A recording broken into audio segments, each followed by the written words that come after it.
जय मसीह की। आप सबका स्वागत है एल एलियन बाइबल की शिक्षाओं में।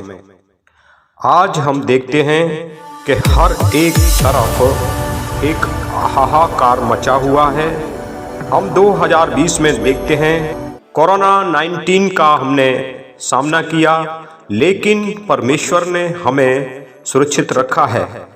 और कई आपदाएं हम सुनते हैं, अकाल, महामारी, और जैसे कि हम साउथ अफ्रीका में अकाल और टिड्डियों का आना, ऐसी बहुत सारी घटनाओं को हम सुन चुके हैं।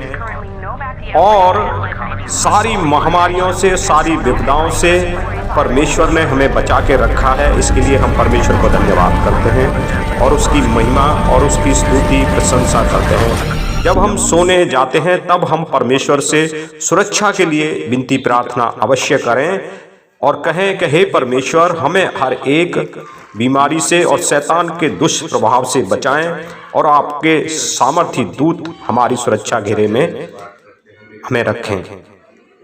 इस तरीके से आप विनती प्रार्थना किया करें और सवेरे उठ के भी परमेश्वर से सुरक्षा के लिए विनती प्रार्थना करें और अपना जीवन जिएं। सो आज हम इन्हीं विषयों पर बात करेंगे।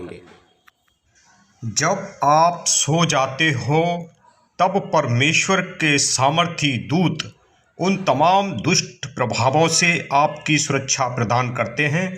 इसलिए परमेश्वर से सुरक्षा प्रदान के लिए अवश्य ही प्रार्थना किया करें।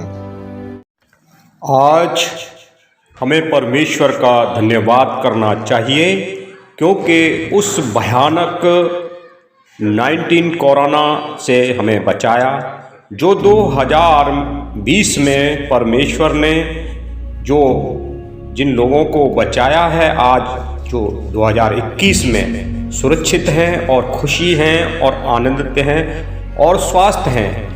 अब बात ये आती है कि आप जो हैं इतनी विपदाओं से बच गए हैं। परमेश्वर ने आपको अच्छे दिन दिखा दिए हैं, आप स्वस्थ हो और अच्छे हो। अब तमाम लोगों के लिए ये बात आती है कि आप अपना जीवन जो है वो कौन से तरीके से बिता रहे हो।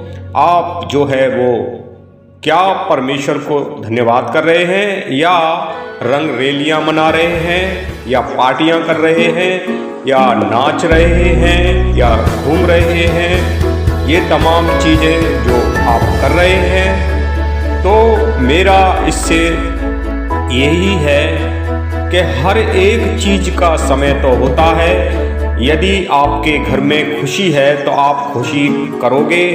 आपके घर में यदि कोई भी आनंद है तो उसमें आनंद में शामिल होंगे।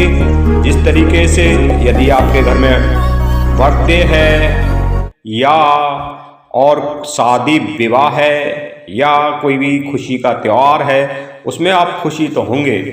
लेकिन इन तमाम चीज़ों के बाद भी क्या आप अपना जीवन परमेश्वर में जी रहे हैं कि नहीं जी रहे? यीशु ने कहा कि जब तुम इन घटनाओं को देखो तो आपको क्या करना है। हम देखेंगे लूका 21 और आयत 28 से। यीशु ने कहा, जब ये बातें होने लगे तो सीधे होकर अपने सिर ऊपर उठाना, क्योंकि तुम्हारा छुटकारा निकट होगा।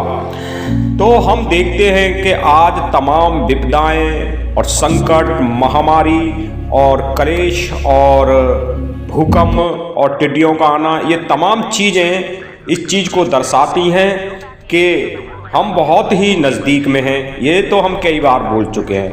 लेकिन अब बात ये आती है कि हम किस तरीके से अपना जीवन आज जी रहे हैं। क्या हम परमेश्वर की महिमा करने पा रहे हैं? हम सब जानते हैं कि आज चर्च भी बंद हो चुके हैं और अभी तक सारी जगह पे चर्चें जो है वो खुल नहीं पाए हैं। तो क्या करें कि हम अपने घर पे दुआ प्रार्थना कर रहे हैं और अपने बच्चों के साथ, अपने माँ बापों के साथ, अपने दोस्तों के साथ, सबके साथ, रिश्तेदारों के साथ, जिनको भी हम जानते हैं, क्या उनमें आप वो माहौल बना के रखा है जैसे कि आत्मिक लोगों का माहौल होता है? आप जानते हो कि शारीर के काम स्पष्ट हैं। हम देखेंगे गलतियों में, जो कि उसमें साफ शब्दों में लिखा हुआ है कि शरीर के काम स्पष्ट हैं। अब हम यहाँ पे पढ़ते हैं गलतियों का अध्याय 5 और आयत 16 से ही पढ़ता हूँ मैं। पर मैं कहता हूँ आत्मा के अनुसार चलो तो तुम शरीर की लालसा किसी रीति से पूरा ना करोगे, क्योंकि शरीर आत्मा के विरोध में और आत्मा शरीर के विरोध में लालसा करता है और ये एक दूसरे के विरोध में लालसा करते हैं। इसलिए जो तुम करना चाहते हो वह ना करने पाओगे। यदि तुम आत्मा के द्वारा चलाए चलते हो तो व्यवस्था के अधीन ना रहे।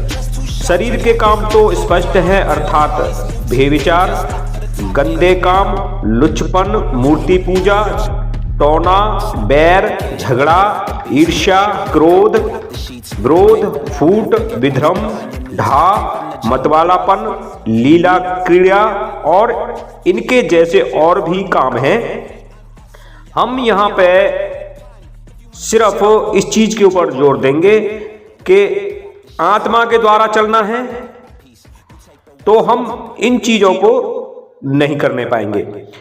जब हम आत्मा में लूज हो जाते हैं, जब आत्मा में हम ढीले पड़ जाते हैं, तब हम क्या करने लगते हैं कि हम शरीर के कामों को करने लगते हैं। तो समझ लेना, आप शरीर के काम को कर रहे हो तो आप आत्मा में बिल्कुल नहीं चल रहे हो। ये आज का चिन्ह होगा।